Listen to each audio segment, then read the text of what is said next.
रोजे का मायना अरबी लफ्ज़ सौम का मतलब है रोज़ा, जिसकी जमा है सियाम। लुग़वी मायना माने रुक जाना। इस्तिलाह मायना सुबह सादिक से सूरज डूबने तक खाने पीने और शहवतों से रुक जाने को रोज़ा कहते हैं। रोज़े का मकसद शरीयत इस्लाम में रोज़ा एक अहम इबादत है। रमज़ान के महीने में एक बंदा मोमिन पूरे एक महीने का रोज़ा रखता है, अल्लाह की इबादत करता है। रमज़ान के रोज़े एक मोमिन के लिए एक महीने की तरबियत है, जिसका मकसद है तक़वा, अल्लाह का डर रखना, अल्लाह जितना दे उस पर राज़ी हो जाना, अल्लाह ने जो शरीयत नाजिल की है उस पर अमल करना, क़यामत के दिन की तैयारी करना तक़वा है। तक़वा दीन की बुनियाद है। ऐ वो लोगों जो ईमान लाए हो, हमने तुम पर रोज़े को फ़र्ज किया जैसे पिछली उम्मतों पर किया था, ताकि तुम मुत्तकी बन सको। सूरह बकरा। रोज़े और तक़वे के ताल्लुक़। जब इंसान अल्लाह की रज़ा के लिए एक महीने हलाल खाना, हलाल पीना और हलाल ताल्लुक़ छोड़ सकता है, तो क्या इंसान रमज़ान के बाद हराम से दूर नहीं हो सकता? रोज़ा इंसान की ज़िंदगी गुजारने के लिए तरबियत करता है। अल्लाह की बड़ाई पता चल जाए। बड़ाई करो अल्लाह की उस बात पर कि तुमको हिदायत की। लुक़मान अलैहिस्सलाम अपनी बेटी को दीन सिखा रहे थे तो कहा कि लोगों के सामने मुंह बनाकर ना मिलना और ज़मीन में अकड़ कर मत चलना।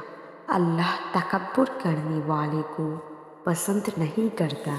रोज़े और अल्लाह की बड़ाई में ताल्लुक़। रोज़े में जब जिस्म कमज़ोर हो जाता है, तब अल्लाह की बड़ाई का एहसास और अपनी कमज़ोरी, अपनी औकात का पता चलता है कि अगर अल्लाह खाना पीना और ताकत छीन ले तो क्या होगा। इसलिए अल्लाह ने इस्लाम में तकब्बुर और बड़े बड़े दावे करने को पसंद नहीं करता। शुक्र अदा करना, ताकि तुम अल्लाह का शुक्र अदा करने वाले बन जाओ। सूरह बकरा। अगर तुम मेरी नेमतों का शुक्र अदा करोगे तो मैं नेमतों को बढ़ाता जाऊंगा, और अगर नाशुक्री करोगे तो मेरा अज़ाब बड़ा शदीद है। सूरह इब्राहिम। रोज़े और शुक्र का ताल्लुक़। आम हालात में हम सिर्फ़ अपनी पसंद का खाना खाते हैं, ठंडा पानी पीते हैं, और रोज़े की हालात में खाने में कुछ भी दिखे, पानी गर्म भी हो तो उसकी अहमियत पता लगती है। खुद पर काबू, सेल्फ कंट्रोल करना आ जाता है। अल्लाह ताला ने जन्नत और जहन्नम को बनाकर जिब्राइल अमीन से कहा, जाओ जन्नत देख कर आओ। जब वो वापस आए तो अल्लाह ने पूछा, कैसी लगी जन्नत? आपने कहा, इतनी खूबसूरत कि हर कोई इसमें जाना चाहेगा। लेकिन जब वो अमाल बताए जिसके ज़रिए जन्नत में इंसान जा सकेगा, तो उन्होंने कहा कि ये अमाल करने में तो लोगों को बहुत मज़ा आएगा, अब तो जन्नत में बहुत कम लोग जा सकेंगे। फिर अल्लाह ने कहा, जहन्नम को देख कर आओ। जब वो जहन्नम देख कर वापस आए तो अल्लाह ने पूछा, कैसी लगी जहन्नम? उन्होंने कहा, बड़ा दर्दनाक है, तेरा कोई बंदा उसमें नहीं जाना चाहेगा। जब अल्लाह ने जहन्नम से बचने के ज़रिए बताए तो उन्होंने कहा कि ये कम करना लोगों को बहुत बुरा लगेगा, शायद ही कोई जहन्नम से बच पाए। सेल्फ कंट्रोल और रोजे के ताल्लुक। रोजे की हालात में जब इंसान को कोई ना देख रहा हो तब भी वो खाने पीने और शहवतों से रुक जाता है, हराम से रुक जाता है।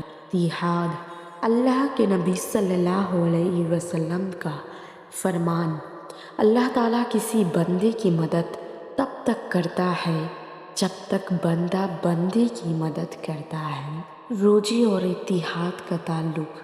एक महीने का रोज़ा रखने के बाद इंसान को दूसरों की भूख के एहसास हो जाता है और उसमें दूसरों की मदद का जज्बा आ जाता है। अखलाकी तरबियत। नबी सल्लल्लाहु अलैहि वसल्लम का इरशाद, जो इंसान रोजे की हालात में भी झूठ बोलने और उस पर अमल करने से ना रुके, अल्लाह को ज़रूरत नहीं कि वो भूखा रहे। नबी करीम सल्लल्लाहु अलैहि वसल्लम का फरमान, कितने ही रोज़ेदार ऐसे हैं जिन्हें कल रोज़ी क़यामत अपने रोज़ों से भूखे प्यास रहने के सिवा कुछ नहीं मिलेगा। कितने ही रात जागने वाले ऐसे होंगे जिन्हें थकान के सिवा कुछ नहीं मिलेगा। अखलाक और रोजे में ताल्लुक़। रोजे की हालात में इंसान बुरी जुबान और अमाल से रुक जाता है, लड़ाई झगड़े से रुक जाता है। बंदे को दुआ मांगने का शऊर आ जाए। जब मेरा बंदा आपसे मेरे बारे में सवाल करे तो आप कह दीजिए, मैं अपने बंदों के करीब हूँ। जब मुझे पुकारता है तो मैं उसकी पुकार सुनता हूँ। चाहिए कि मेरी बात मान ले और मुझ पर ईमान रखे ताकि वो हिदायत पा सके।